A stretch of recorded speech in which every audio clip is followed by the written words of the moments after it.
청춘이여, 안락지대에서 벗어나라. 사람들은 좀처럼 자신을 바꾸지 못한다. 즉, 생각을 바꾸지 못하기 때문이다. 세상의 모든 일을 다양한 시각으로 관찰하며 숙고하면서 사색을 통해 자기 나름의 소신과 사상을 펼쳐야 되는데, 그러려면 막대한 시간과 돈이 드는데 그렇지 못하기 때문이다. 하버드대 심리학 교수 로버트 캐건과 리사 라스코우 라헤이는 이렇게 말한다. 우리는 스스로 변하려고 굳이 애를 쓰지 않습니다. 달리 말하면 그냥 되는 대로 살아가지요. 물론 우리가 이러한 모습을 보이는 이유는 다양합니다. 하지만 그 중에서도 근본 원인을 꼽자면 바로 우리의 안락지대 때문입니다. 안락지대란 익숙한 환경과 자신이 잘하는 일, 친한 사람들과의 교류 등 한 개인이 살면서 편안함을 느끼는 범위를 말하는데, 사람은 일단 이곳을 벗어나면 불편함을 느낀다. 누가 내 치즈를 옮겼을까에 나오는 생쥐는 은신처에서는 잘 지내가다도 밖으로만 나가면 공포와 무력감에 시달려 외출을 꺼렸는데, 이 생쥐에게는 은신처가 바로 안락지대였던 것이다. 물론 인간은 더욱 안락하고 편안한 삶을 추구하며 이것이 삶의 목표라 해도 과언이 아니다. 그러나 때로는 이 안락함이 오히려 독이 될 수도 있다. 왜냐? 하버드대 탈 벤샤하르 교수는 이렇게 말한다. 사람들은 대부분 많은 순간을 안락지대에 머물고 또 그곳에서 편안함을 느낍니다. 안락한 인생을 산다는 건 아주 좋은 일이지요. 하지만 그렇다고 줄곧 안락지대에만 머문다면 변화가 줄어들어 성장의 기회 역시 사라진다는 사실을 알아야 합니다. 한 사람의 성장과 발전이 더뎌지면 잠재력의 발전이 제약을 받아 그 사람이 얻을 수 있는 성과 역시 한계가 생긴다. 혹시 끓는 물속 개구리 이야기를 들어본 적 있는가? 뜨거운 물에 개구리를 집어넣으면 개구리는 뜨거움을 느끼고 단박에 물속에서 뛰쳐나오지만 따뜻한 물에 집어넣으면 물속에서 그 따뜻함을 즐긴다. 물을 조금씩 가열해도 빠져나올 생각을 안 하다가 결국 개구리는 영원히 물 밖으로 빠져나오지 못한다. 자신도 모르는 사이에 죽기 때문이다. 빠져나오려고 생각하는 순간에는 이미 늦는다는 뜻이다. 안락지대에 연연하는 사람은 따뜻한 물에 미련을 두는 개구리와 다를 바 없다. 생각해보라. 안락지대 때문에 당신은 소중한 것들을 얼마나 많이 잃었는가.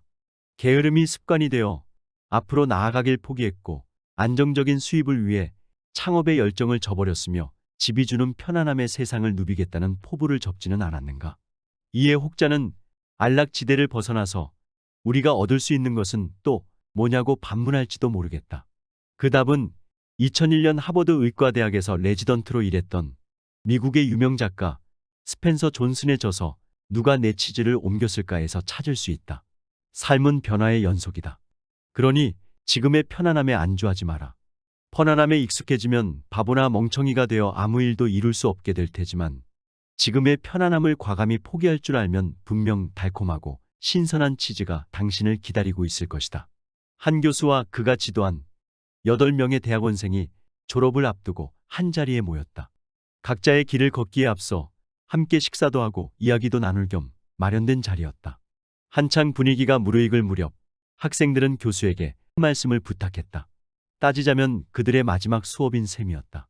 교수는 아무 말 없이 종이 한 장을 꺼내더니 그 위에 원을 하나 그리고 중앙에 사람을 한 명 세운 다음 다시 그 원에 집 한 채를 그려 넣었다. 그러고는 말했다.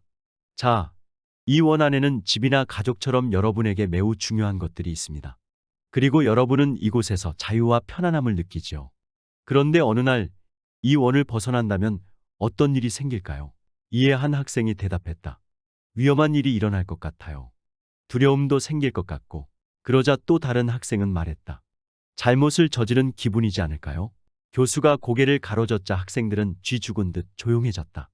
교수는 펜을 들더니 더 큰 원 하나에 더 큰 집을 그렸다. 그러고는 말했다. 안락지대를 떠난 후 여러분은 이전에는 미처 몰랐던 것들을 배워 식견을 넓히고 더 멋진 사람이 될 겁니다. 안락함의 울타리를 과감히 뛰어넘어라. 자신의 안락지대에서 벗어나 예전에는 하지 못했던 특별한 일을 해야 끊임없이 자신을 뛰어넘을 수 있고 자기를 개발할 수 있으며 인생의 가치를 실현할 수 있다. 한 사람의 성장 과정은 곧 안락지대를 끊임없이 넓혀가는 과정이자 불편함과 편안함을 반복하는 여정이다. 헤르만 헤세의 소설 데미안에서도 주인공인 데미안이 싱클레어에게 이렇게 편지를 쓴다. 새는 알에서 나오려고 투쟁한다. 알은 세계이다. 태어나오려고 하는 자는 한 세계를 깨뜨리지 않으면 안 된다. 새는 신에게 날아간다. 신의 이름은 아브락사스다. 이렇듯 내 안에서 솟아오르는 무언가를 이루기 위해선 내가 머물고 있던 세상을 박차고 나와야 한다. 기존의 안주하고픈 세상에서 갇혀 사는 것이 아니라 끊임없이 새로운 세상으로 나아가야 하는 것이고, 그것을 이룰 수 있는 것은 간절히 원하는 내 마음속에 솟구치는 열정을 그대로 행동에 옮기는 의지뿐이라고 말한다. 물론 안전지대에서 나오는 순간부터 무수히 많은 시련과 고통이 따를 것이다. 그렇지만 자아의 성장과 자아 실현을 이루기 위해선 가혹한 세상으로 한 걸음 한 걸음 내디디며 전진해야 하는 것이다. 여기 하버드 대생들의 존경을 한 몸에 받는 미국 여성이 있다. 자식 교육을 매우 중요시했던 그녀의 어머니 덕분에 그녀는 3세 때부터 피아노를 배우기 시작했고, 금세 어머니와 함께 오르간을 합주할 수 있게 되었다. 4세 때 그녀는 피아노 몇 곡을 마스터하여 그녀의 첫 번째 연주회를 열었고, 그 후 각종 행사에 초대를 받아 피아노 연주 실력을 뽐냈다. 그리고 16세 때 덴버 대학 음대에 입학해 피아니스트를 꿈꿨다. 하지만 대학에 들어가 듣게 된 국제학 강의가 그녀의 꿈을 바꿔 놓을 줄 누가 알았겠는가? 레닌의 계승자 스탈린이라는 주제로 진행된 강의는 그녀를 정치의 매력에 흠뻑 빠뜨렸다. 그녀는 전공을 변경해 음악 대신 국제정치학을 공부하리라 마음먹었다. 당시 그녀의 어머니는 그녀의 결정에 반대하며 말했다. 10여 년 넘게 배우고 또 노력했던 일이지 않니? 게다가 피아노를 그렇게나 잘 치는데 지금 포기하기엔 내 실력이 너무 아깝구나. 하지만 그녀는 고집스럽게도 국제정치학으로 전과해 정치학과 러시아어를 공부했다. 러시아의 면면을 이해하기 위한 그녀의 노력은 남달랐다. 강의를 통해 배운 지식에만 만족하지 않고 그녀는 틈만 나면 도서관으로 달려가 자료를 찾아 읽었고, 각종 뉴스에도 주의를 기울였다. 그렇게 19세 때 그녀는 정치학 학사 학위를 취득했고 26세에는 박사 학위를 받았다. 그 후 그녀는 스탠퍼드대의 국제안보 및 군비통제센터에 들어가 학자로서의 명성을 얻었고, 국제정치학에 대한 정확한 인식과 견해로 정계에 진출해 결국 미국 역사상 최초의 흑인 여성 국무장관이 되었다. 그녀는 바로 콘돌리자 라이스다. 안락지대를 넓혀가는 과정을 통해 우리는 자기 자신을 더욱 잘 이해하게 된다. 예컨대 자신에게 적합한 일이 무엇인지, 어떤 특기가 있는지를 알 수 있다.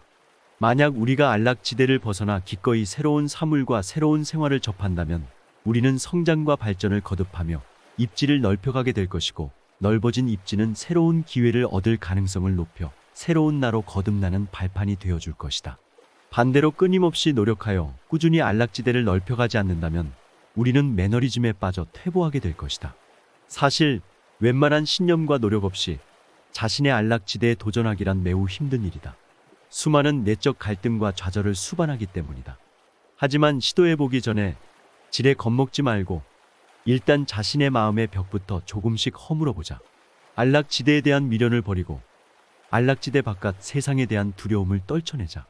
불편하거나 부자연스럽다는 생각이 드는 일이 있더라도 그 일을 피하지 말자라는 다짐으로 두려워도 힘들어도 하지 못하는 일이라도 부딪혀보는 것이다. 그렇게 눈 딱 감고 버티다 보면 어느새 새로운 상황과 도전에 익숙해져 더 이상은 긴장하지도 두려워하지도 않는 자신을 발견하게 될 것이다. 매일 나를 불편하게 하는 일들을 하나씩만 처리해 나가도 1년 후 당신은 놀라운 변화를 경험하며 성공에 한 발 더 다가갈 수 있을 것이다.